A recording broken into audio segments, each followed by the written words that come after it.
right, guys, so I'm gonna give you a quick little view of what it's like sitting in the car before I have to go through the trouble of getting back out of it. So coming in here, you can see, so when I got the car, this is pretty much how it looked, everything except for this wideband gauge that I put in here.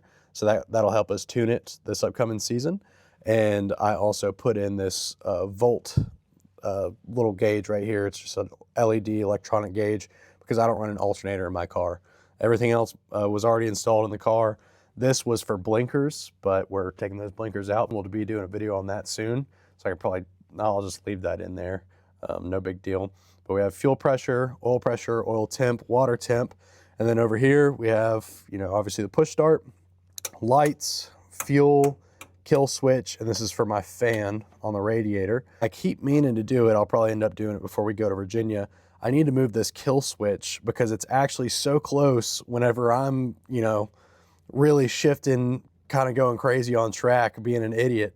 I've smacked this kill switch a couple times and the car's just shut off after I shift. And first time it happened, I freaked out. I had to pull off track and I'm trying to figure out what's going on. I realized what I did. The second time it happened, I immediately knew what it was and clicked it back on, dumped the clutch and kept going. So, but that's something, to think of.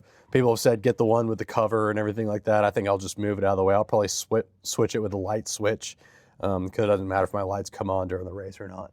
Yeah, other than that, we just have the main power switch over here. And that one I'm gonna have to draw, or I might get my wife to draw because she has better handwriting than me. I put the sticker down here just because it was a better spot right underneath it. But when I was at Tech last time and I had that turned on, when the guy came over and tried shutting it off, he saw it said off down here, so he was trying to crank it and almost broke the switch. And I had to stop him, put it back this way, and he's like, well, it says off, it needs to be up here if that's how it, okay. So I'm just gonna draw an arrow. I'm gonna write off with an arrow to here, and then an arrow down here that says on. So that way I don't have to put a new sticker in or anything.